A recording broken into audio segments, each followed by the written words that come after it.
দর্শক, এবার কেয়ার হাসপাতালে রয়েছেন সহকর্মী ফেরদৌস রহমান, সরাসরি যোগ দিচ্ছেন তিনি। ফেরদৌস, খালেদা জিয়ার মৃত্যু নিয়ে বিএনপির পক্ষ থেকে কি বলা হয়েছে এবং হাসপাতালেই বা কি পরিস্থিতি দেখছেন জানাবেন আমাদের। ধন্যবাদ সাবরিনা। দেখতে পাচ্ছেন যে ইতিমধ্যেই আমরা কিন্তু এভারকেয়ার হাসপাতালের ভিতরে রয়েছি। এখানে কিন্তু ইতিমধ্যেই বিএনপির বেশ কিছু নেতাকর্মী আসতে শুরু করেছেন। আমরা দেখতে পেয়েছি সকাল থেকেই কিন্তু নেতাকর্মীদের ভিড় বাহিরের গেটে কিন্তু দেখা যাচ্ছে। আমরা যদি একটু বলে রাখতে চাই, আজ সকালেই কিন্তু ছয়টায় বিএনপি মিডিয়া সেলের ভেরিফাইড ফেসবুক পেজ থেকে কিন্তু জানানো হয় যে সাবেক তিনবারের প্রধানমন্ত্রী এবং খালেদা জিয়া কিন্তু না ফেরার দেশে আসলে চলে গেছেন। আমরা যদি আপনাকে আরেকটু জানিয়ে রাখতে চাই যে সকাল থেকেই কিন্তু বিভিন্ন শীর্ষ পর্যায়ের নেতাকর্মীরা আসতে শুরু করেছেন এবং হচ্ছে যে এখানেই বিভিন্ন নেতাকর্মীরা আসতে শুরু করেছেন, তারা ভিড় জমাচ্ছেন। এখান থেকে আমরা যদি হাসপাতালের পরিস্থিতিটা একটু দেখাতে চাই, আমরা যদি একটু হাসপাতালের পরিস্থিতিটা দেখাতে চাই যে এখানে কিন্তু বিভিন্ন লোকজন আসতে শুরু করেছেন এবং তারা উৎকণ্ঠা নিয়ে কিন্তু হাসপাতালে আসতে শুরু করেছেন। এবার কেয়ার হাসপাতালের ঠিক সম্মুখে কিন্তু আমরা রয়েছি এবং দেখতে পাচ্ছি যে শীর্ষ পর্যায়ের কিছু নেতাকর্মী কিন্তু ইতিমধ্যেই কিন্তু হাসপাতালে প্রবেশ করেছেন।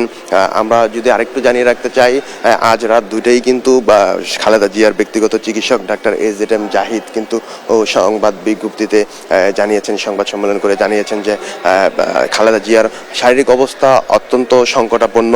তারপরেই কিন্তু খালেদা জিয়া আর সম্পর্কে বিএনপি ভেরিফাইড পেজে কিন্তু তাকে জানানো হয়, বিএনপি মিডিয়া সেলের মাধ্যমে কিন্তু জানানো হয় যে খালেদা জিয়া আসলে না ফেরার দেশে চলে গেছেন। তার এই যে চলে যাওয়া কিন্তু রাজনৈতিক অঙ্গনে একটি শোকের ছায়া জন্ম দিয়েছে এবং রাজনৈতিক অঙ্গনে কিন্তু শোক নেমে এসেছে। আমরা কিন্তু সকাল থেকেই এবার কেয়ার হাসপাতালের মূল ফটকের সামনে ছিলাম। সেখানে কিন্তু লোকজনের ভিড় জমে গেছে। বিভিন্ন শ্রেণী পেশার মানুষ কিন্তু হাসপাতালের চারদিকে আসতে শুরু করেছেন। এখানে গণমাধ্যম কর্মীরাও কিন্তু সকাল থেকে রয়েছেন।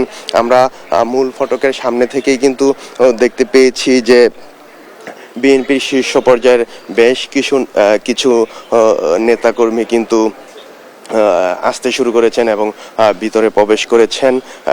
এবং আমরা যদি আরেকটু বলে রাখতে চাই যে খালেদা জিয়া কিন্তু সাবেক 3বারের প্রধানমন্ত্রী ছিলেন। তিনি কিন্তু তার ব্যক্তিগত জীবনে কখনো কোনো নির্বাচনে পরাজিত হননি। এবং আমরা যদি আরেকটু বলতে চাই যে দীর্ঘদিন ধরেই কিন্তু খালেদা জিয়া শারীরিক অবস্থা অত্যন্ত সংকটাপন্ন ছিল। তিনি কিন্তু রাজধানীর এভারকেয়ার হাসপাতালে দীর্ঘদিন ধরে চিকিৎসা নিচ্ছিলেন।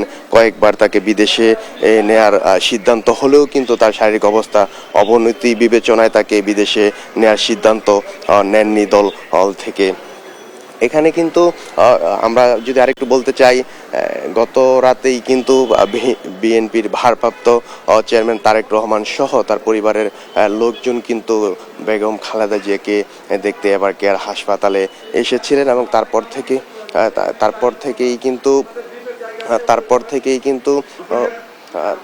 থেকেই কিন্তু এখানে শীর্ষ পর্যায়ের নেতাকর্মীরা আসতে শুরু করেছেন। তো আমি বলতে চাই যে এই ছিল রাজধানীর এভারকেয়ার হাসপাতাল থেকে সবশেষ। সাবরিনা।